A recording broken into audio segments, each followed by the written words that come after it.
शुरू करें क्या? जी जी। आज प्रेस के लोग भी कम दिखाई दे रहे हैं।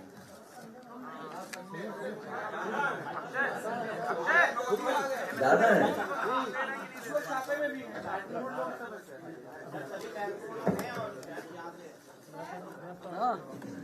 अरे तुम्हारे तुमसे महत्वपूर्ण कौन है? मैं प्रेस के लोगों को धन्यवाद देना चाहता हूँ। मैं सभी प्रेस के साथियों का बहुत बहुत धन्यवाद देता हूँ कि आज संडे के दिन आपको तकलीफ दी है मैंने। हालांकि आपको सब जानकारी है किस संबंध में हम और आप लोग बैठे हैं। मैंने कई मौकों पर कहा कि जैसे जैसे भारतीय जनता पार्टी को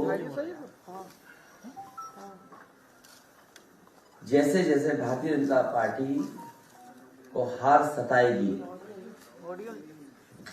क्या हो गया? तो देखिए तुम्हारा कैमरा कहाँ लगा लिया? नहीं, सबका है सर, सबका है। कौन सा चैनल है जो गलत लगा लिया? आपका स्पीकर है सर। कौन सा चैनल है भाई? आपका JK 24x7 भाई दिखाते रहना, आपका भला सरकार होने पर होगा।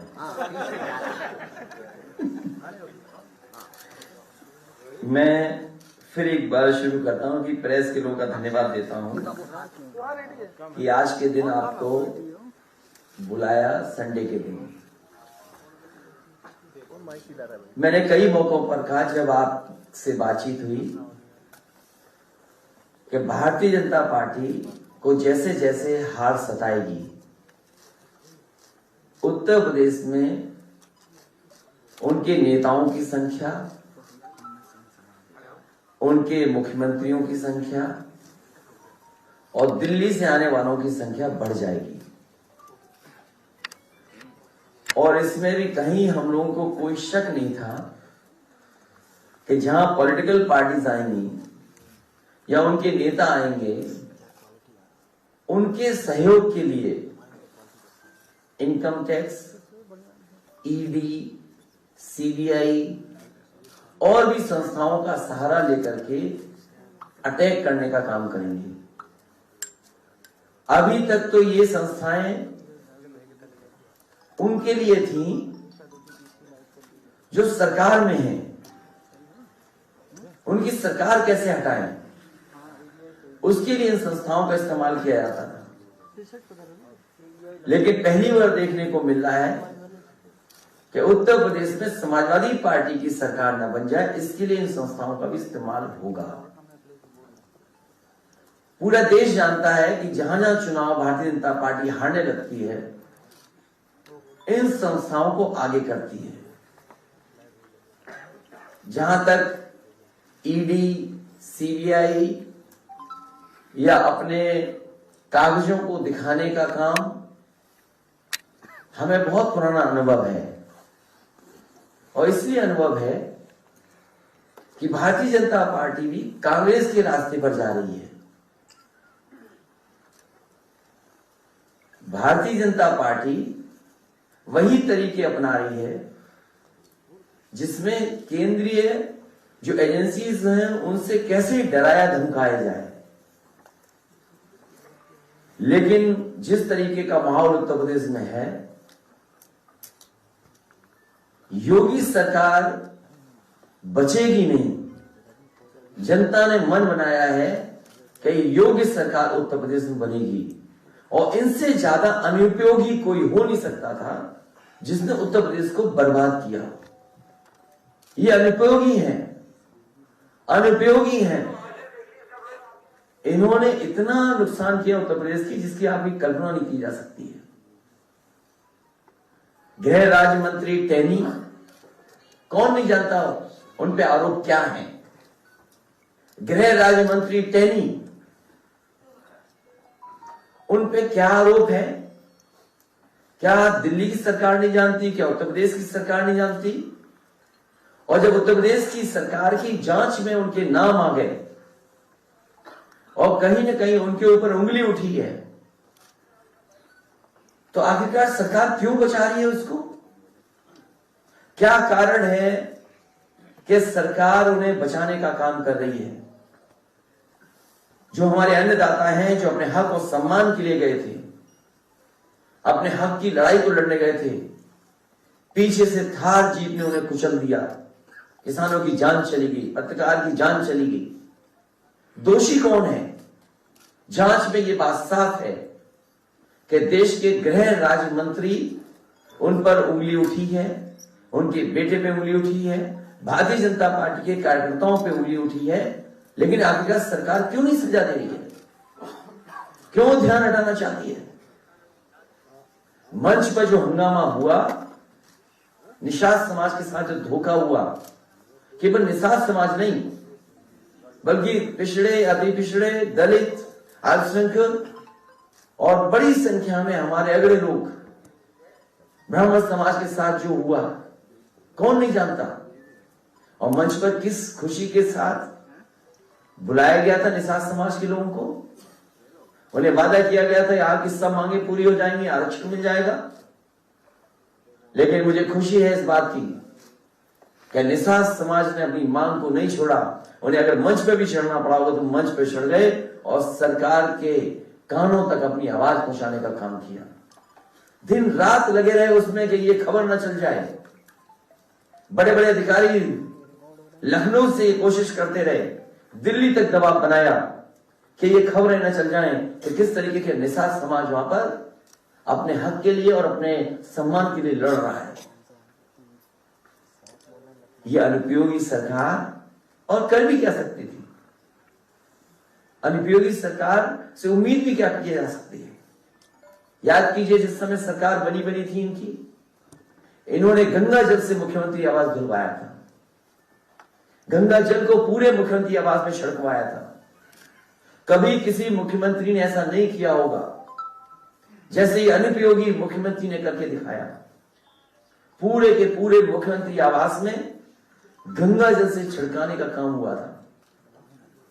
और जब मुझे याद है सुप्रीम कोर्ट का फैसला आ गया, माननीय सुप्रीम कोर्ट का फैसला था कि जो पूर्व मुख्यमंत्री हैं उनके घरों में वो रह नहीं सकते हैं। उस समय मुझे याद है कि नेताजी इन्हीं अनुपयोगी मुख्यमंत्री से मिलने गए थे। जब मेरी जानकारी में ये बात आई तो मैंने उस समय भी रोका था नेताजी को कि आप मत जाइए इस मुख्यमंत्री से मिलने के लिए। लेकिन नेताजी को क्योंकि पॉलिटिकल शिष्टाचार में उन्हें लगा कि शायद ये घर हमारे जो लीड ऑपोजिशन है उनके नाम पर आवंटित हो जाएगा, तो हम जब तक अपने घर नहीं बना पाएंगे, रहने का इंतजाम नहीं कर पाएंगे, तब तक रह पाएंगे।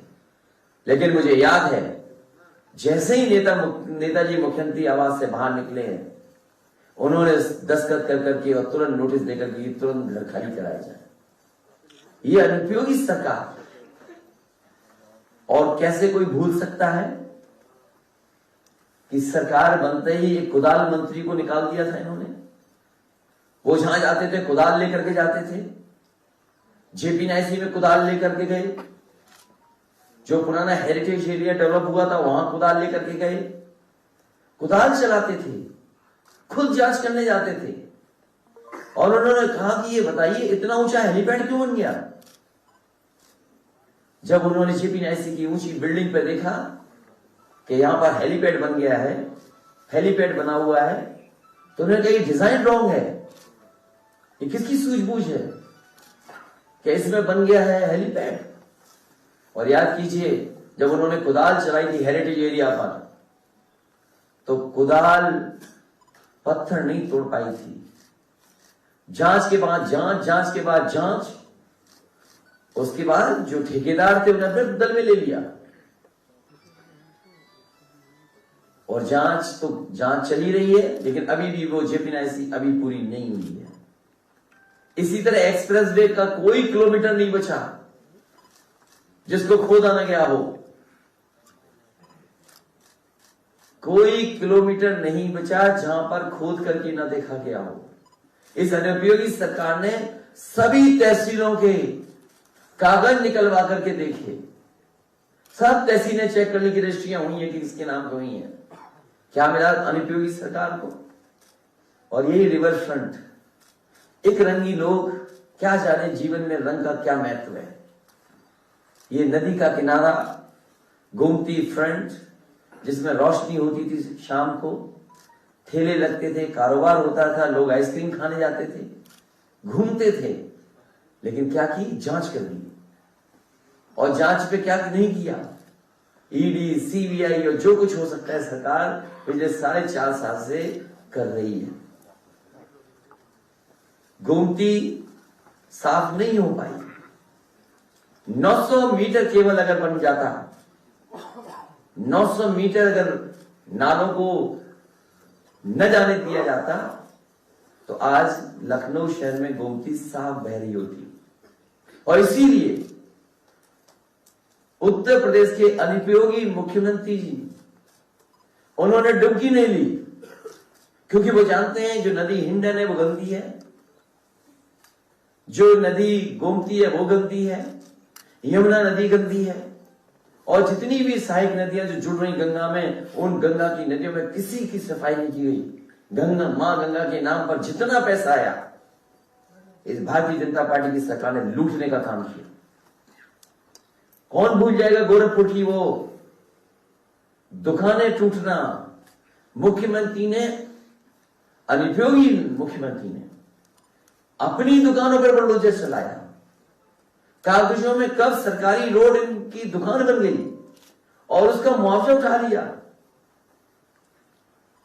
नई सड़क बना ली, नया कॉम्प्लेक्स बना रहे हैं, और मुआवजा कितना उठाया सरकार ने? कम से कम सरकार को बताना चाहिए कि अनुपयोगी मुख्यमंत्री ने अपनी दुकानें तोड़ करके, जो कभी सरकारी जमीन पे बनी थी, उस जमीन को कागजों पे इधर उधर कर करके कितना मुआवजा मुख्यमंत्री अनुपयोगी ने उठाया है।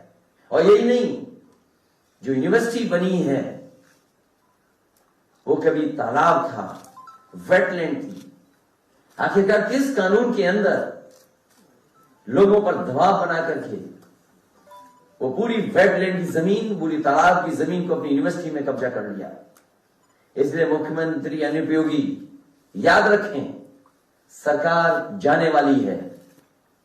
और ये जो हथकंडे अपनाए जा रहे हैं, ये तब अपनाए जा रहे हैं कि जब उन्हें पूरा भरोसा हो गया कि सरकार जा रही है उनकी। ये वापस नहीं लौट रहे हैं। ये सोचते हैं कि समाजवादी विजय तक रुक जाएगा। आपने छापा मार करके ये बता दिया है कि आने वाले समय में समाजवादी लोग ही आ रहे हैं। उत्तर प्रदेश की जनता आपको हटाने जा रही है। हम लोग तो केवल एक माध्यम हैं, लेकिन उत्तर प्रदेश की जनता ने तय कर लिया है कि उत्तर प्रदेश से अनुपयोगी सरकार हटाई जाएगी। और अनुपयोगी सरकार की एक घटना नहीं है, एक किस्सा नहीं है, एक जगह का नहीं है। लखीमपुर जैसी घटना कोई सोच नहीं सकता था, इन्हीं अनुपयोगी मुख्यमंत्री के कार्यकाल में हुए हैं। हाथरस की बेटी का अपमान और पेट्रोल डाल करके जलवा देना, यह अनुपयोगी सरकार का काम है। 69,000 शिक्षक भर्ती के नौजवान दर दर भटक रहे हैं, लाठी खा रहे हैं, अपमानित हो रहे हैं। अगर उनका आरक्षण कोई छीन रहा है तो ये अनुपयोगी सरकार है। कोई परीक्षा बिना लीक हुए नहीं परीक्षा हो पाई, पेपर रद्द हुए हैं, जो नौजवानों को नौकरी न दे पाए, रोजगार न दे पाए। वो अनुपयोगी सरकार है जो टीटी, बीएड और बीपीएड के नौजवानों को बेरोजगार रख रही हो। अनुपयोगी सरकार वो है जिन्होंने वादा किया 70 लाख नौकरी देने का, लेकिन झूठे विज्ञापन दिखा करके लोगों को गुमराह करने का काम कर रही है। वो कौन भूल जाएगा? अनुपयोगी सरकार के मुख्यमंत्री अनुपयोगी के गृह जनपद में एक व्यापारी कारोबार करने आया था, घूमने आया था, वहां पर पुलिस ने मार मार करके उसकी जान ले ली। अनुपयोगी वो है जो छुट्टा जानवर तक नहीं रोक पा रहा। अनुपयोगी तो है ही मुख्यमंत्री, क्योंकि उन्होंने अभी तक अपना संकल्प पत्र नहीं पढ़ा। इसलिए ये जितनी भी कार्रवाई हो रही है, राजीव राय जी हमारे बगल में बैठे हैं, इनके जहां जहां स्थान है वहां इनकम टैक्स के लोग पहुंचे हैं। अगर कहीं कोई पता मिल गया हुआ वहां पहुंच गए हैं। अब सुनने में ही आया है कि एक बड़े नाथ संप्रदाय के साधु थे कर्नाटक के, हमारी पढ़ाई और उनकी पढ़ाई बराबर की थी। हमें नहीं पता था कि कभी नाथ संप्रदाय के इन दो गुटों में झगड़ा था किसी जमाने में, मठ को कब्जा करने को लेकर के। वो तो कभी हमसे मिल गए होंगे, किसी एक साधारण व्यक्ति ने मिला दिया होगा मुझे। उस साधारण आदमी के यहां इनकम टैक्स बेंगलोर में पहुंच गई टीम। एक हमारी पार्टी का काम व्हाट्सएप का कर रहा है। अरे व्हाट्सएप पे तुमने कितना झूठ फैलाया है भारतीय जनता पार्टी वाले लोग। तुमने गाय कटी दिखाई, तुमने मुसलमान भाइयों के खिलाफ जाने कितनी खून की तस्वीरें डाल करके व्हाट्सएप पे चलाई हैं। तुमसे बड़ी व्हाट्सएप की यूनिवर्सिटी कोई नहीं चला रहा। ये केवल व्हाट्सएप का काम करना चाहता था। उसे तो अभी पैसा ही नहीं भुगतान हुआ, क्योंकि हम लोग टेक्नोलॉजी समझते हैं, चीजें समझते हैं कि टेक्नोलॉजी क्या है। लेकिन ये अनुपयोगी मुख्यमंत्री टेक्नोलॉजी नहीं जानता। और हमारे बगल में लीडर पोजीशन बैठे हैं, वो जानते हैं अगर कंप्यूटर दिखा दोगे अनुपयोगी मुख्यमंत्री को तो हो सकता है डर जाए, भाग जाए देख करके। और अगर अगली बार आपको कुछ डराना हो अनुपयोगी मुख्यमंत्री को तो अपने हाथ में लैपटॉप ले जाना है, स्मार्टफोन के अंदर चला के दिखा दो। अगर ना प्रेस कॉन्फ्रेंस छोड़ कर भाग जाए तो बताना मुझको। तो उसके यहां इनकम टैक्स, यहां पर आप लोगों का, हम लोगों का साफ सफाई का, कार्यालय के इंतजाम को देखने वाला। और फिर ओएसडी कैसे बनाए जाते हैं आपको पता है। जो भी सहयोगी मुख्यमंत्री का होता है उसको बना दिया जाता है ओएसडी। उसके घर पे छापा, टाइल्स तोड़ दी गई, बिस्तर फाड़ दिया गया, सोफा फाड़ा है, अभी पुलिस बैठी है वहां पर।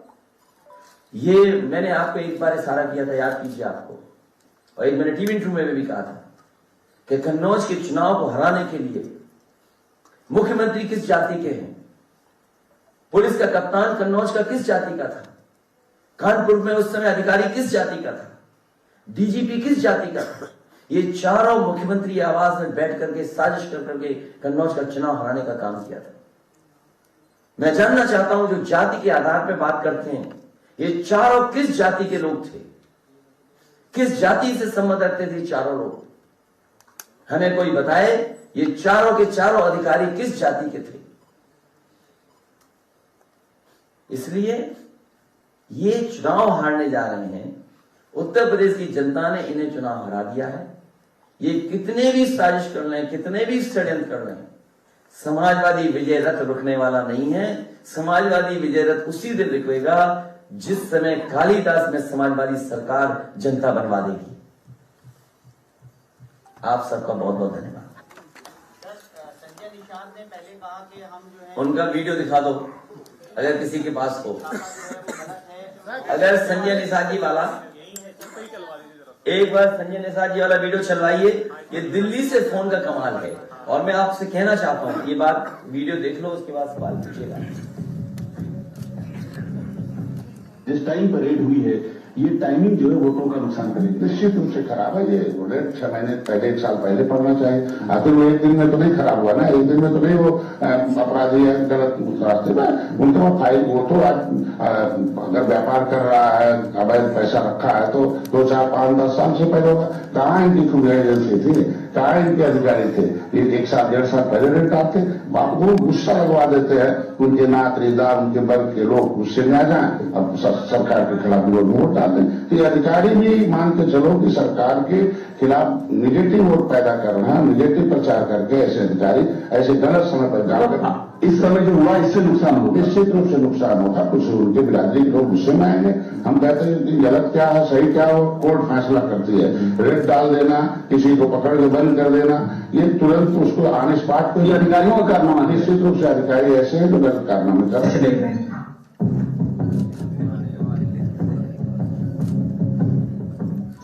खंडेश वाला कुछ लोगों का जो सोसाइटी के छापे पड़े हैं, मैं उसका समर्थन करता हूँ। ऐसे जो भी कानून भ्रष्टाचारी हैं उनके खिलाफ जो भी कार्रवाई उनका समर्थन करता हूँ। ये वही भ्रष्टाचारी है जो पिछली सरकारों के द्वारा समर्थन पाते हैं। कानून के राज में हम कानून का समर्थन करते हैं। ये वही लोग हैं जो कभी किसानों को गलत बहुत अत्याचार प्रयोग करते हैं। ऐसे कार्रवाई पर हम इंसान पार्टी सरकार का समर्थन करती है। और एक चैनल ने हमारे कुछ बयान को तो और मैं आपको बता दूं कि हमारे सभी फोनों को सुना जा रहा है। हमारे जितने भी फोन हैं समाजवादी पार्टी के कार्यालय के या हमारे संबंधित जितने लोग भी हैं उनके मोबाइल को सुना जा रहा है। सबको लिसनिंग पे लगाया हुआ है और मुख्यमंत्री खुद शाम को कुछ की रिकॉर्डिंग सुनते हैं। तो सोचिए ये अनुपयोगी सरकार है। इसलिए आप लोग भी सावधान रहें। अगर हमसे संपर्क करते हो, फोन करते हो, तो ये मान के चलना कि आपकी रिकॉर्डिंग क्या है। जो ये अधिकारी पॉलिटिकल टूल बन के काम कर रहे हैं, उनको क्या नहीं पता है कि चुनाव आएगी, दूसरी सरकारें होंगी, तो उनके लिए कोई मैसेज आपकी तरफ से है क्या? क्योंकि ये कुछ ज्यादा हो रहा है। उनका आप फुल फॉर्म जानते हो आप? IAS। देखिए जिनका फुल फॉर्म ही IAS है, इंडिविजुअल आफ्टर सरकार। और जो अधिकारी हैं वो ये कहते हैं हम मजबूरी में कर रहे हैं और कुछ चमचागिरी में कर रहे हैं, कुछ खुश करना चाहते हैं, आखिरी वक्त पे भी खुश करना चाहते हैं। सबसे बड़ा सवाल यह है कि जो लोग एक ही छत के नीचे बैठ करके कन्नौज में हराने की साजिश कर रहे थे, उसी तरह के लोग और बैठे हुए हैं जो लगातार साजिश कर रहे हैं समाजवादी पार्टी के खिलाफ और फोन रिकॉर्ड करा रहे हैं। किसके इशारे पर अध्यक्ष जी फोन रिकॉर्ड करा? अनुपयोगी सरकार, अनुपयोगी मुख्यमंत्री। सर ये निष्ठा का हनन नहीं है किसी की इस तरह दूसरी बात सुन लेना? इस सरकार को कानून कौन मानता है? कमरे में जाकर के आप जांच करो, क्या सुविधा का इंतजार नहीं कर सकती थी पुलिस? क्या एक पानी का जो पाइप है 2 फीट 2.5 फीट ऊंचा, उससे कोई अपनी आत्महत्या कर लेगा? वो आगरा का वाल्मीकि समाज का बेटा जो चोरी पर जिसपे आरोप लगे, वो पुलिस ने खुद चोरी की है। पुलिस खुद चोरी करती थी वहां से, और उस वाल्मीकि समाज की हत्या हुई कि नहीं हत्या हुई? तो ये सरकार ऐसी जो ठोकोराज हैं, जो ठोकोराज बैठे हुए हैं अनुपयोगी, ये उनके सारे हो रहा है। क्या मुख्यमंत्री अपनी ही दुकानों पे बुलडोजर लगा के मुआवजा लेकर के नया कॉम्प्लेक्स बना रहे हैं? कभी आपने छापा कि कितना मुआवजा उठाया मुख्यमंत्री ने? हमें उम्मीद है कि छापा जाएगा, और वो भी छापा जाएगा कि जिस पर तालाब को लेकर के और वेटलैंड को लेकर के यूनिवर्सिटी तैयार हुई है। सरकार बदलेगी, अधिकारी भी बदलेंगे। जो आज इधर बुलडोजर चला रहे हैं, अगली सरकार बनेगा उधर बुलडोजर चलाएंगे। समाजवादी पार्टी के जो फोन है वो टैप किए जा रहे हैं, सबको सुना जा रहा है, तो आपका कहने का मतलब ये है कि हम सब जो फोन यूज आप अपना परिचय दे तो अच्छा रहेगा पहले। मेरा नाम निधि विनोदिया है, मैं फुटकर न्यूज से। ये मैंने सुनी नहीं है न्यूज को। सर हमारा पोर्टल न्यूज है यूट्यूब पर। मैंने सुना नहीं।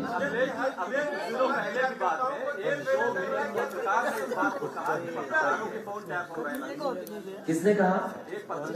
ये सच्चाई है। और उसके बाद STF का नोटिस उनको चला गया था कि आप ये बहुत पुराना इशू है, आप इसको कोई कानूनी कार्रवाई करेंगे? देखिए, अगर इस तरह की बात है तो समय आने पर ऐसे लोगों के खिलाफ कानूनी कार्रवाई होगी। बीजेपी चुनाव जीतने के लिए साम दाम दंड भेद वाली नीति अपनाती है, क्या आप उनसे लड़ने के लिए आप भी उसी रास्ते पे चलेंगे? भारतीय जनता पार्टी को जनता हराना चाहती है, जनता को धोखा दिया है, और जनता को जो धोखा मिला है, जो वादे जुमले निकले, हर बात इनकी झूठी है। ये जो संकल्प पत्र है, ये अनुपयोगी मुख्यमंत्री ने पलट करके नहीं देखा। इसके पहले पन्ने पर है कि आपके किसानों की आय दोगुनी हो जाएगी। आज किसान जानना चाहता है कि आय दोगुनी कहां है? जो सरकार खाद नहीं दे पा रही और खाद में से 5 किलो की चोरी कर रही, इसका क्या जवाब है सरकार के पास? सरकार के पास क्या जवाब है कि गृह राज्य मंत्री टैनी और उनके बेटे पर आरोप है साजिश करने का? और समझिए, हत्या की साजिश का मतलब क्या होता है? उन्हें जेल जाना चाहिए। क्या लखनऊ से बुलडोजर चला? जो हर बात पे लोग कह रहे हैं कि बुलडोजर बुलडोजर, कि बुलडोजर लखीमपुर में क्यों नहीं चल रहा है? और हम समाजवादी ने कहा कि बर्खास्त कर देंगे, तो नैरेटिव बदलने के लिए, खबर बदलने के लिए इस तरह के छापे मारने का काम किया है। सर, आप अपनी विजय रथ यात्रा की बात कर रहे हैं, लेकिन आज से बीजेपी ने भी अपनी यात्रा उत्तर प्रदेश में शुरू कर दी है। सारे केंद्रीय मंत्री उसमें जुट गए। क्या लगता है कि कितना डोमिनेट करेगी आपके विजय रथ यात्रा? ये पता नहीं किसने रथ बना लिया इन्होंने। ये रथ क्या है इनके? ट्रक को या बस को ढक लिया होगा। ये केवल दिखावी रथ हैं। जनता ने मन बनाया है कि महंगाई के खिलाफ, नौजवानों ने बेरोजगारी के खिलाफ मन बनाया है, किसान खाद को लेकर के मन बनाए बैठा है कि आए भारतीय जनता पार्टी, वोट की तारीख आए, इनका उत्तर प्रदेश से सफाया होगा। जो मुकदमे वापस लिए गए थे क्या खोले जाएंगे आपकी सरकार? ये पुलिस भी है और या हो सकता है इन लोगों को बताएं कि आखिरकार कौन करा रहा है फोन टेपिंग। इनका भी फोन टेप हो रहा है। आप जो करोगे वो सब सुना जा रहा है। भाई 24 घंटे मुख्यमंत्री जी को काम करना है। जो मुख्यमंत्री 24 घंटे काम करेगा वो क्या काम करेगा? यही तो कहते हैं 24 घंटे काम करने, तो काम तो शाम के बाद खत्म हो जाता है। फिर काम क्या करते हैं रात में? ये चाहे जो भी संस्था कर रही हो, लेकिन फोन सुने जा रहे हैं विपक्ष के नेताओं के। और ये पहली बार आरोप नहीं लग रहा है। जहां जहां चुनाव होता है भारतीय जनता पार्टी वहां पर नेताओं के फोन सुनती है। पश्चिम बंगाल में इसी तरीके से छापे डाले गए थे चुनाव के दौरान। पश्चिम बंगाल में सरकार थी, सरकार बनाने के लिए छापे पड़ रहे थे। यहां अपनी सरकार बचाने के लिए छापे पड़ रहे हैं। अध्यक्ष जी, हर जिले में सपा कार्यकर्ताओं को जेल भेजा जा रहा है, क्या संगठन स्तर पर उनका ध्यान? अब पूरे कार्यकर्ताओं से हमारी उम्मीद है और वो लगे हुए हैं कि अपने अपने बूथ जिताएंगे।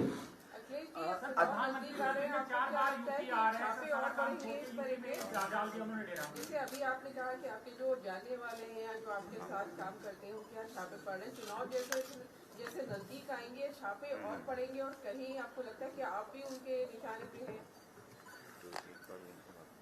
कितना अच्छा सवाल पूछा कि हम हैं निशाने पे क्या नहीं है। अरे हम ही तो निशाने पे हैं। कमाल है आप भी। अरे वो समाजवादी पार्टी के कार्यालय में काम नहीं कर रहे होते तो उनके यहाँ कौन छापा मारता? हमसे अगर परिचय ना होता तो कौन छापा मारता? अरे हमसे आप दोस्ती बढ़ा लो, न छापा पड़े आप क्या, तो बताइएगा।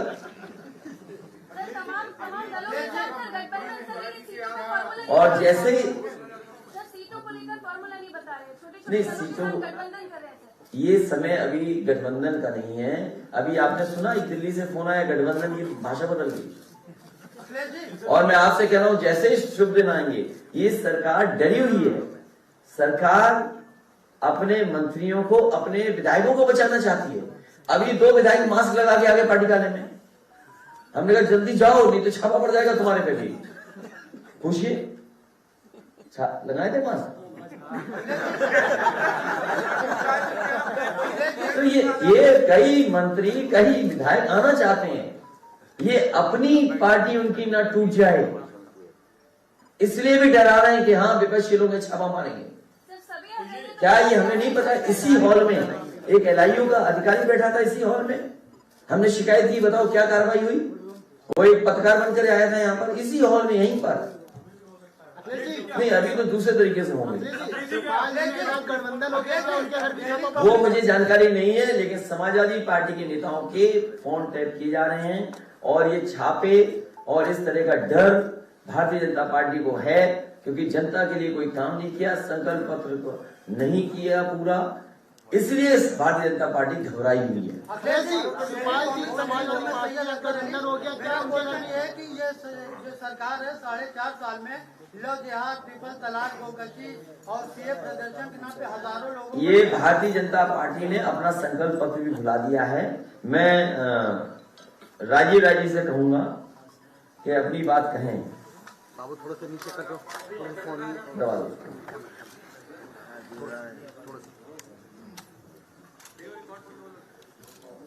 आदरणीय अध्यक्ष की अनुमति से जो उसमें गुजरी है और गुजर रही है और क्यों गुजर रही है मैं आपको बताना चाहूंगा। कल सुबह 7 बजे नेता के भेष में deputy commissioner income tax Chaube ji लगभग 15-16 अन्य इनकम टैक्स अधिकारियों के साथ मेरे दरवाजा खुलवाए। सिक्योरिटी ने दरवाजा खोला, सीधे बेडरूम में घुस गए मऊ में। और उसके बाद जब मैंने विरोध किया तो उन्होंने अपना परिचय दिया, परिचय करके मेरा फोन सीज कर लिया और फिर मुझे नोटिस दिया। मेरे बेंगलोर का कॉलेज का है, तो बोले कि बेंगलोर के भी सारे संस्थानों में चल रहा है। और तो और आदरणीय अध्यक्ष जी, मेरे घुटने में कुछ प्रॉब्लम है, दर्द हो रहा था, तो एक फिजियोथेरेपिस्ट 4-5 दिन से आ रहे थे, अनिल कुमार पांडे। सबसे पहले टारगेट अनिल कुमार पांडे कौन है, कल आपसे फोन पे बात किए थे, और जो बात आप कह रहे थे इन्वेस्टिगेशन के दौरान में तमाम उन्होंने ऐसी बातें कही और पूछी जो मैंने फोन पर ही किया था। आप सीडीआर से ही तो पता कर सकते हो कि किसने कब किसको कहाँ फोन किया था, लेकिन जब तक फोन रिकॉर्डिंग नहीं है मैंने क्या बात किया था आप तो नहीं बता सकते हो। और मेरा गुनाह सिर्फ इतना था कि कोरोना का जब लॉकडाउन शुरू हुआ और इनके नेता गायब हो गए मेरे मऊ से, तो मैंने पुलिस के साथ मिलकर अन्नपूर्णा बैंक बनाकर पुलिस और अपने कार्यकर्ताओं के साथ घर घर पहुंचवाया। मलेशिया के बच्चे उसी दौरान लॉकडाउन में, मऊ के बच्चे मलेशिया में फंस गए थे, 15 बच्चे। आदरणीय अध्यक्ष जी से मैंने बात किया और आपकी प्रेरणा से जब भारत सरकार उत्तर प्रदेश की सरकार कोई जवाब नहीं दे रही थी, तो मैंने उस लॉकडाउन में स्पेशल प्लेन से बच्चों को मऊ बुलाया था। बाढ़ आती है, भारतीय जनता पार्टी के नेता जाकर फोटो खिंचवाते हैं और हम लोग समाजवादी जाकर वहां अनाज बांटते हैं। अभी मऊ में बच्चे जितने मर गए सबको मैंने गोद ले रखा है। तो उनका सवाल ये था कि आप कहां से करते हैं, किससे करते हैं, कौन से खाते से करते हैं। और जब जात की बात आ रही थी तो मुझे भी याद आया कि दुर्भाग्य से मैं भी उसी जात का हूं जिस जात का बीएचयू से एमटेक, बहुत पढ़ा लिखा और समझदार आदरणीय मनोज सिन्हा जी विश्वनाथ मंदिर में पूजा दर्शन कर रहे थे और उनको मुख्यमंत्री नहीं बनने दिया गया। आदरणीय AK शर्मा जी मुख्यमंत्री और प्रधानमंत्री जी के साथ दशकों तक रहे, उनको यहाँ भेजकर पैदल कर दिया गया। तो पूर्वांचल में सिर्फ राजीव राय ही क्यों? क्या मैं ही सबसे बड़ा हूं? तो मेरा दुर्भाग्य भी है कि शायद मैं उस जात से आता हूं जिस जात को योगी जी और ये सरकार पसंद नहीं करते हैं। मैं लगभग 2 दशकों से भी ज्यादा से मेरा इनकम टैक्स फाइल होता है, मेरा व्यक्तिगत इनकम टैक्स भी फाइल होता है, मेरे सारे स्कूल और कॉलेजों में इनकम टैक्स फाइल होता है। हर साल टैक्स देते हैं, हर साल वही इनकम टैक्स क्लियरेंस देता है। अगर कहीं उनको कोई डाउट था तो मुझे नोटिस देते, असेसमेंट में भेजते, मुझसे पूछताछ करते। 2 घंटे के सवाल के लिए मेरे परिवार को, मेरे रिश्तेदारों को रात तक मैं कहूंगा कि बंधक बनाकर रखा गया, जिसमें मेरी माँ जो इलाज कराने गई है बेंगलोर में, कार्डियक पेशेंट है, बार बार कहने के बावजूद जो अधिकारी आए थे निश्चित रूप से कोई तो व्यवहार नहीं किए। मैं कोई राजनीतिक स्टेटमेंट नहीं दूंगा, लेकिन मुझे समझ में नहीं आ रहा है जब उनके पास कुछ और पूछने के लिए हो जाता था और बोलते थे कि अब वाइंड अप करो, तो बाहर जाते थे, कोई इंस्ट्रक्शन आता था और किसी न किसी बहाने से वो नहीं उठते थे सिवाय टार्चर करने का। मैं एक घटना सुनाऊंगा। कल हमारे यहाँ CO थे एक मिश्रा जी, जो पुलिस की व्यवस्था देख रहे थे, PSC तक बुला ली गई थी। उनसे भी वो अधिकारी बार बार बोले थे, क्योंकि सुबह 7 बजे PSC या पुलिस के सिपाही आ गए थे और अभी 2 घंटे में छोड़ दे रहे हैं, आधा घंटा में छोड़ दे रहे हैं। उधर जब रात को 11 बजे अध्यक्ष जी पुलिस ने बगावत करना शुरू किया तो CO आगे इनकम टैक्स अधिकारी पर फट पड़े कि आप क्या कर रहे हैं, अगर रखना है तो रहिए, हर 2 घंटे में किसी से पूछ कर आते हैं, बोलते हैं कि अभी हर 2 घंटे में, तो आप अपने अधिकारी से पूछ रहे हैं तो मैं भी अपने अधिकारी से पूछ कर पुलिस ले जा रहा हूँ, फिर झेलिएगा। ऐसी नौबत आ गई। तो मैं जानना चाहता हूँ कि वो अदृश्य शक्ति कौन है जहां से बार बार ऊपर वाले के यहाँ से फोन आ रहा था। साथियों, हम समाजवादी सिपाही हैं और हमारे प्रेरणा स्रोत हमारे बगल में बैठे हैं। न डरेंगे न झुकेंगे, लेकिन अपने समाज के लोगों से भी याद दिलाना चाहूंगा कि मनोज सिन्हा, AK शर्मा, राजीव राय, कब आत्मचिंतन और साहस करोगे? धन्यवाद। राजीव जी, 17,500 रुपए की ब्लैक मनी भी मिली थी आपको? मेरे नहीं 100 रुपया कम मत करो। 17,600 मेरे पास थे और मेरे 4 स्टाफ थे, सबका मिलाकर 50,000। तो टोटल अगर जोड़ोगे तो मेरे ख्याल से 76,600 रुपये थे। और बेचारे ले जा सके शर्म के मारे, तो मुझसे दस्तखत करा के, और मैंने किसी चैनलों पर कुछ और बातें देखा तो मेरे पास डॉक्यूमेंट्री एविडेंस है कि वो सारा 5 आदमी मिलाकर 76,600 है, जिसमें मेरा 17,600 है, जिन्होंने मेरे पास से निकाला था। आप कोई कार्रवाई करेंगे इसके खिलाफ? अभी उन्होंने नोटिस भेजा है, मुझे समन किया है, मेरे रिश्तेदारों के घर भी गए, मेरे स्टाफ के घर गए, मेरे बेंगलोर वाले आवास पे गए हैं और वहां से भी उन्होंने लिया है। कुछ मिला नहीं है उन्हें, लेकिन निसंदेह रूप से वो खाली चेहरा दिखाने तो नहीं आए थे, उनका पूरा जब जब जो मुझसे क्वेश्चन पूछे और जिस पर मेरे से दस्तखत कराए क्वेश्चन के जो जवाब मैं आंसर दे रहा था, जब उसकी मैंने कॉपी मांगी तो बोले नहीं ये कॉपी सब कुछ दिए लेकिन वो कॉपी हम नहीं देंगे, एक आप अलग से एप्लीकेशन दीजिए। ये क्यों? जब सारे दस्तावेज 3 कॉपी बना रहे हैं और मेरे से दस्तखत करके ले रहे हैं और मुझे कॉपी दे रहे हैं, तो जो आपने सवाल पूछा मैंने जवाब दिया उसकी कॉपी मुझे क्यों नहीं दे रहे हैं? आप छापे की कार्रवाई को राजनीतिक दुर्भावना से प्रेरित मानते हैं पूरी तरीके से? अभी भी आपको शक है? मैंने बोला ना। नहीं, हम सवाल पूछ रहे थे। अब भाई हमें ही बता दो कि क्यों छापा पड़ा होगा। सर, अपोजिशन में आरोप रहता है कि कोविड काल में उन्होंने कुछ किया नहीं, बार-बार मुख्यमंत्री बार-बार बोलते हैं, तो बहुत बेहतर जवाब उन्होंने दिया कि कोविड काल में आखिर किया क्या अपोजिशन ने, किस तरह से मदद की? सर मैं मलेशिया से अभी रिकॉर्ड पर है, जब आपकी एम्बेसी और विदेश मंत्रालय जवाब नहीं दे रहा था तो कुछ पत्रकार साथियों की मदद से अंत में एम्बेसी ने बोल दिया, हाई कमिश्नर ने बोल दिया, क्योंकि उस समय वो वंदे क्या भारत मिशन चला रहे थे, फ्लाइट से प्रचार कर रहे थे कि हम विदेशों में फंसे हुए लोगों को ले आ रहे हैं। जिस मलेशिया से कुआलालंपुर से दिल्ली का टिकट 8-10 हजार होता है, मैंने 24 हजार रुपया देकर सारे टिकट करवाए। मऊ वाले को तो निकाला ही, एक बच्चा प्रतापगढ़ का था, उसने भी बड़े उम्मीद से प्रतापगढ़ के 2 नेताओं को फोन किया, उन्होंने डांट दिया, तो मुझे लगा 14 बच्चों को अपने बुला रहा हूँ, एक को क्यों छोड़ दूं, उसको भी मैं यही लेकर आया था। और ये सब ऑन रिकॉर्ड है। मैं जो अन्नपूर्णा बैंक की बात कर रहा था, पुलिस लाइन में रखकर पुलिस के अधिकारियों के साथ बंटवाया।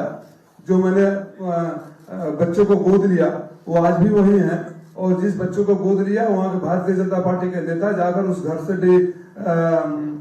घर बनाने में भी पैसे ले लिए, तो फिर डीएम से शिकायत करने के बाद पैसे वापस आए।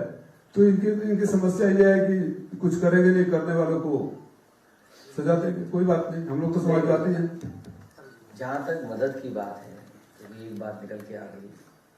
हम लोगों को अच्छी तरह याद है कि समाजवादी पार्टी के कार्यालय में जिन लोगों ने भी फोन किया और जितने भी हम लोग अपने संसाधन से मदद कर सकते थे, केवल समाजवादी पार्टी ने नहीं बल्कि तमाम एनजीओ और आम लोगों ने भी लोगों की मदद की। मुझे याद है चेन्नई में उत्तर प्रदेश के मजदूर फंसे थे, उनको निकालने का काम समाजवादी पार्टी ने किया। बेंगलोर से लेकर के आए। एक बच्चा जो रशिया के पास कोई कंट्री है वहां पर मेडिकल की पढ़ाई कर रहा था, वो नहीं आ पा रहा था भारत, तो उसका वहाँ किसी कंट्री का है, तो पूरा उसकी टिकट का इंतजाम और उस समय कैसे वापस लाया जाए वो भी इंतजाम समाजवादी ने किया। सबसे ज्यादा आगे बढ़कर के मदद करने का काम समाजवादी ने किया। उस समय की तस्वीरें देख लो, आप लोग भी फील्ड में थे, बहुत सारे साथी लोग फील्ड में थे, आपने तमाम आम लोगों को देखा मदद करते हुए, और संस्थाएं एनजीओ उन्होंने मदद की। लेकिन सवाल ये जो सरकार पूछ रही है वो सरकार क्या कर रही थी? क्या वो तस्वीर भूल गए? गाजीपुर बॉर्डर से किस तरीके से मजदूर पैदल पैदल चल दिए थे, पूरे रास्ते, जीटी रोड हो चाहे NH2 हो, ये हमारा जो एक्सप्रेस वे हो, सब जगह कोई खाना खिला रहा था तो समाजवादी पार्टी और आम लोग खाना खिला रहे थे, जगह जगह समाजवादी पार्टी के नहीं। लेकिन सरकार बताए क्या कर रही थी? वो जहां सूटकेस में एक बच्चा, मुझे दुख है इस बात का, जितने लोगों की जान गई या जो पैदा हुए या जो गर्भवती माताएं जिनके बच्चे हुए वो मां बनी, उनकी मदद समाजवादी पार्टी ने की। 1-1 लाख की मदद की। मुझे याद है एक ऑटो वाला मुंबई में रहता था और उसकी खबर मैंने जब पढ़ी कि वो परिवार को ऑटो से लेकर के चल दिया मुंबई से, यहीं पर उत्तर प्रदेश में उसका एक्सीडेंट हो गया, उसके परिवार के काफी सदस्यों की जान चली गई और उसका ऑटो भी बर्बाद हो गया। अब वो ऑटो लोन लिया था उसने, उसकी अगर किसी ने मदद की थी खबर पढ़ करके, तो मैंने बंबई के हमारे पार्टी के अध्यक्ष को भेज करके उसकी 2 लाख की मदद करने का काम समाजवादी ने किया। मुझे याद है वो गर्भवती मां जो पैदल पैदल चल करके आई थी महाराष्ट्र से, और ललितपुर सीमा पर जब उसके डिलीवरी हो गई, 2 घंटे 3 घंटे उसने इंतजार किया, फिर वो अपने गांव चली गई। जब खबर मैंने पढ़ी तो हमने समाजवादी पार्टी का कार्यकर्ता वहां भेजा, मदद की उस समय, और बाद में उस मां को 1 लाख रुपए समाजवादी पार्टी ने दिया। इसी तरह एक नेपाल में से एक परिवार निकला, नेपाल में बॉर्डर सील हो गया, लॉकडाउन लग गया, भारत में लॉकडाउन लग गया, वो बीच में ही परिवार रह गया, वहां बेटा पैदा हुआ, परिवार के लोगों ने उसका नाम लॉकडाउन कर दिया, लॉकडाउन नाम रख दिया। उसकी भी मदद अगर किसी ने की थी तो समाजवादी पार्टी ने राजपाल कश्यप जाकर के उसकी मदद करने का काम किया। मैं ये जानना चाहता हूं, ये विपक्ष से पूछने की विपक्ष क्या था? तुम सरकार से हट जाओ, बता देंगे विपक्ष क्या काम कर सकता है। तुम जैसा अनुपयोगी मुख्यमंत्री उत्तर प्रदेश ने कभी नहीं देखा होगा।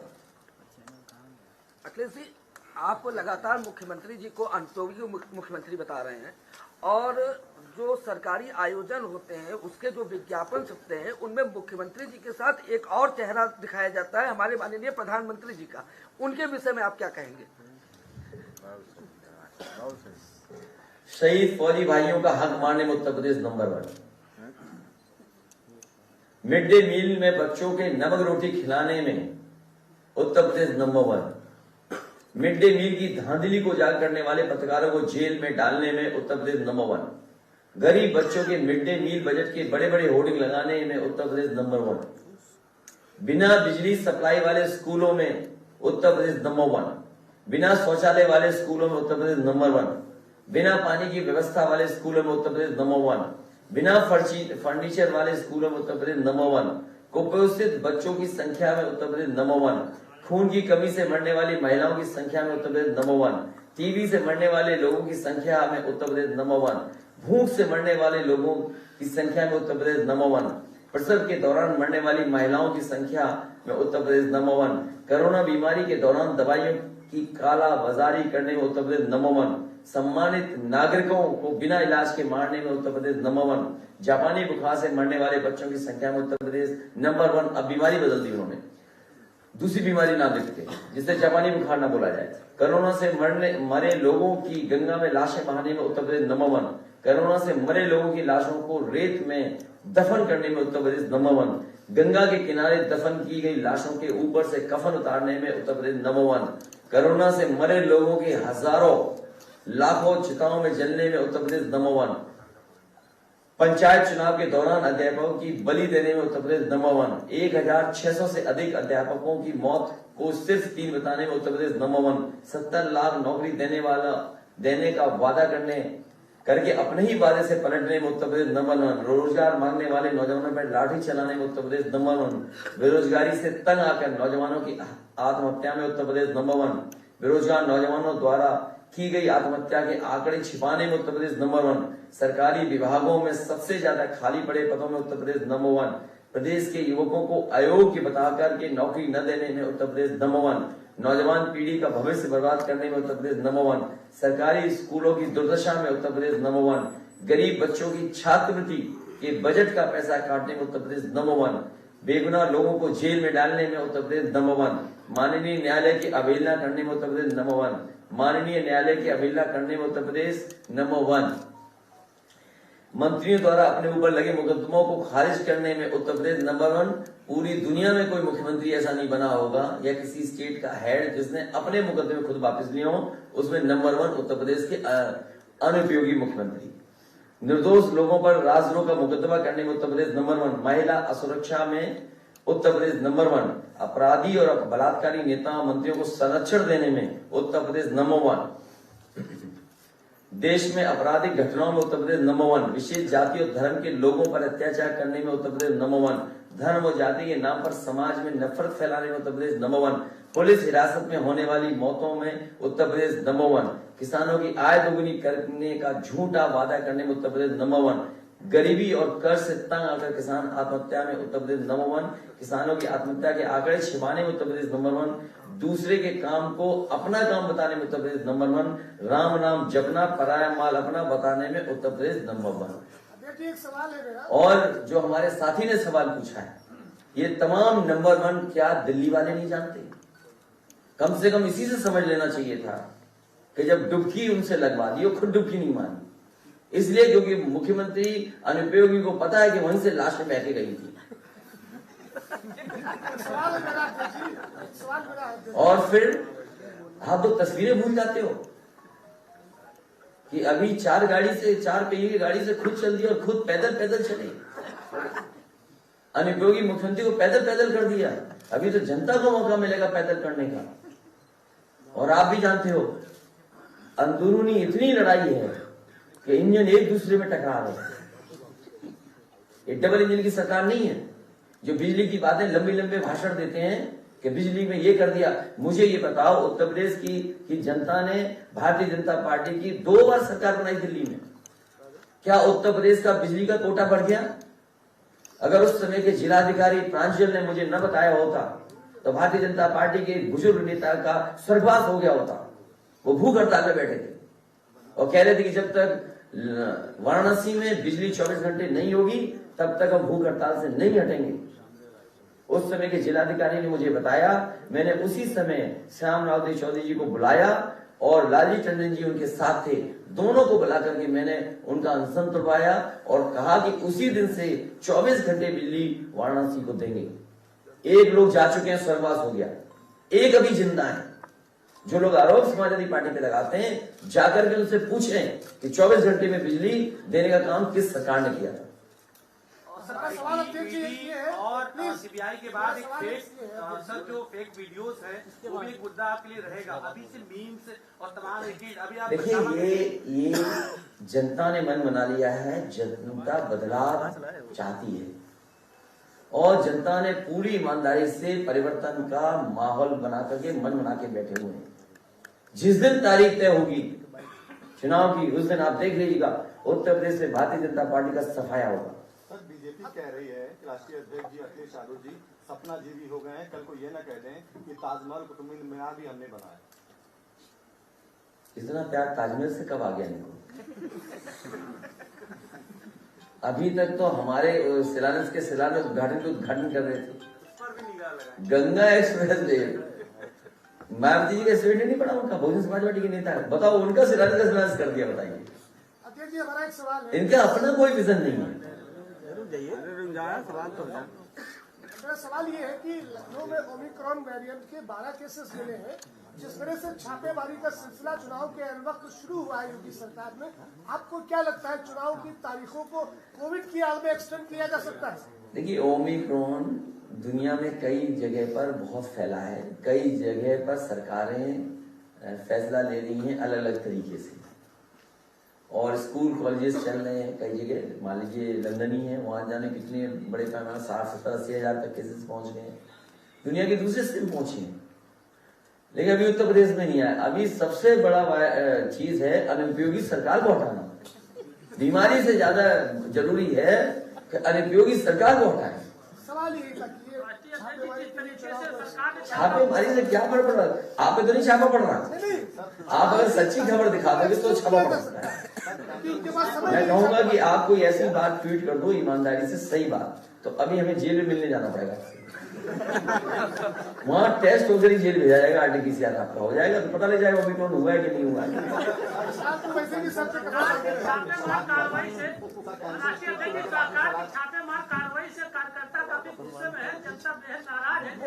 मैं अपने कार्यकर्ताओं से कहूंगा कि अपने बूथ की तैयारी करें, बूथ पे जिताने का काम समाजवादी पार्टी करे और जनता का सहयोग लेकर के आने वाले समय में समाजवादी पार्टी को आगे बढ़ाए। फिर पीसी होगा।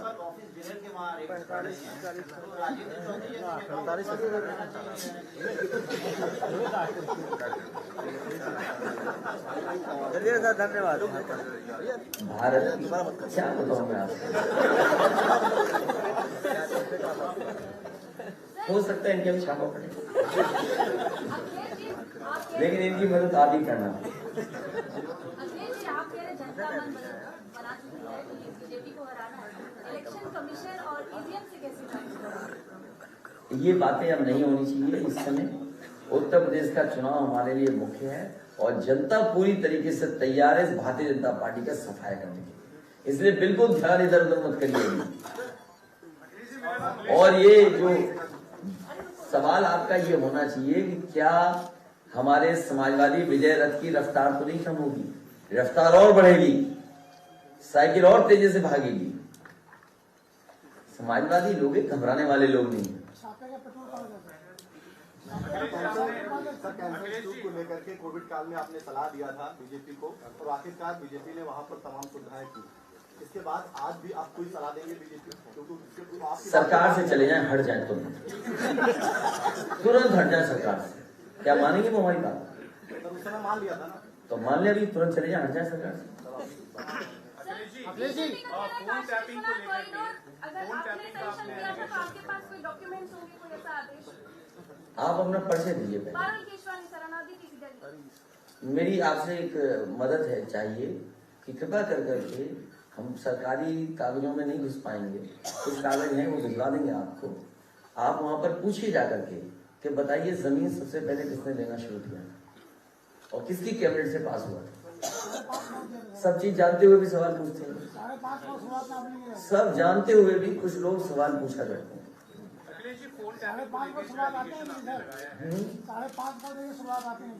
और उसके बाद ही बजट दिया।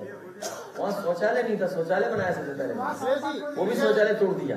विजय रथ यात्रा स्टार्ट हो रही है, आपने मैनपुरी से एटा क्या सिपाही विजय रथ यात्रा में? अरे पहले समाजवादी पार्टी की विजय रथ तो हो जाए। ये जो भी गठबंधन के सहयोगी हैं, क्षेत्रीय दल, उनको और उनसे जो बातचीत हुई है, वो जिम्मेदारियां मिली हैं अपने अपने क्षेत्र में, अपने अपने संगठन को चुनाव में लगाने की।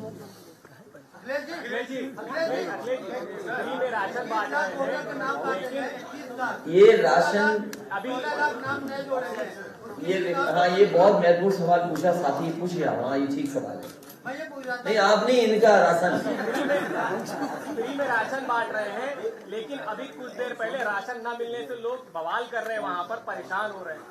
देखिए, ये राशन जो बंट रहा है, पहले सरकार ने कहा कि नवंबर तक देंगे, फिर सरकार ने कहा कि मार्च तक देंगे, तो आखिरकार सरकार ये बताए कि केवल चुनाव तक देगी और चुनाव के बाद क्या देंगे।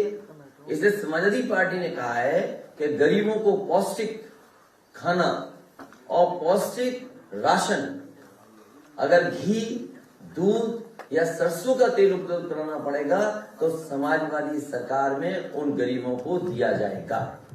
जो ये रिफाइंड मिल रहा है, ये सरसों का तेल नहीं है, ये मिलावट वाला है।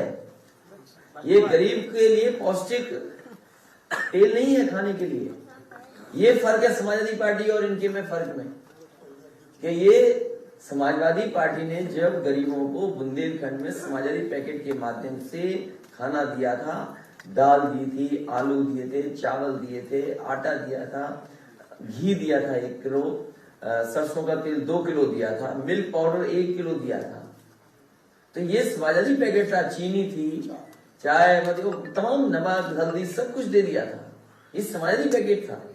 अरे दिल्ली सरकार है, यूपी सरकार है और गरीबों को पौष्टिक खाना नहीं दे रहे, पौष्टिक भोजन नहीं उपलब्ध हो पा रहा है। सवाल ये है कि पौष्टिक होगा कि नहीं होगा, ये तो बस ऐसे ही दे रहे हैं और रिफाइंड से बीमारी होगी। ये सरसों का तेल खत्म करने की साजिश है, जिससे कि पूरे देश में अडानी का तेल खरीदे लोग। अभी तक तो एयरपोर्ट का दुख था तुम्हें। छोटा है, फोटो बड़े। दुख इस बात का है कि भारतीय जनता पार्टी की सरकार साजिश ये कर रही है, सरसों का पहले खरीद नहीं रही, सही कीमत नहीं दे रही है किसानों को, और सरसों अगर नहीं खरीद रहे हैं तो सरसों का तेल जब गरीब खरीद रहा है तो महंगा खरीद रहा है। और ये चाहते हैं कि सरसों का तेल महंगा बिके, जिससे कि अडानी कंपनी को फायदा हो, उसका घटिया रिफाइंड खाने का तेल हम और आप सब खाएं और बाद में बीमार हो, फिर दवाई इनकी बिके। अखिलेश जी,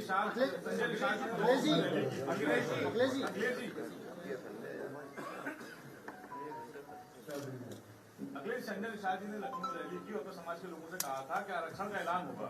आरक्षण का जब ऐलान नहीं हुआ तो उनके लोग नाराज हो गए। समाजवादी सरकार बनेगी तो 3 महीने के अंदर जाति जनगणना कराने का काम करेगी। आज यही सवाल रखिए जो छापा ऊपर पड़ रहा है, जिसके यहाँ छापा पड़ रहा हो उससे गुजर रही होगी क्या।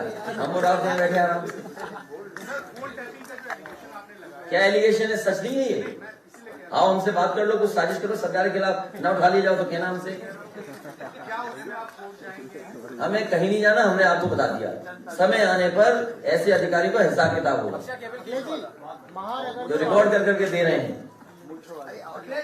नहीं वो नहीं, मूछों वाले नहीं, एक और है, मूछों वाले के साथ एक और है। इसी प्रकार साथी ने कहा कि मूछों वाला, तो मैंने कहा मूछों वाला नहीं, एक और है मूछों वाले के साथ, उसी टीम का है। जो 4 लोग बैठे थे कमरे में साजिश कर रहे थे, उसी टीम का है। मैनपुरी का रहने वाला है, मैनपुरी का रहने वाला है अधिकारी, वो कर रहा है, वो भी बैठ कर साजिश कर रहा है। अब वो नहीं पता क्या हुआ। महानगर में राहुल बसीर के बाद 30 घंटे से ज्यादा हो गए छापामारी को लेकर। हमारे मित्र बन जाओ तो काफी दिन बैठेंगे पुलिस के लोग तुम्हारे पास। नहीं सरकार आएगी तो खास मित्र बनोगे, फिर अगली बार बैठाया जाएगा। चलिए बहुत धन्यवाद आप सबका, प्रेस के साथियों का।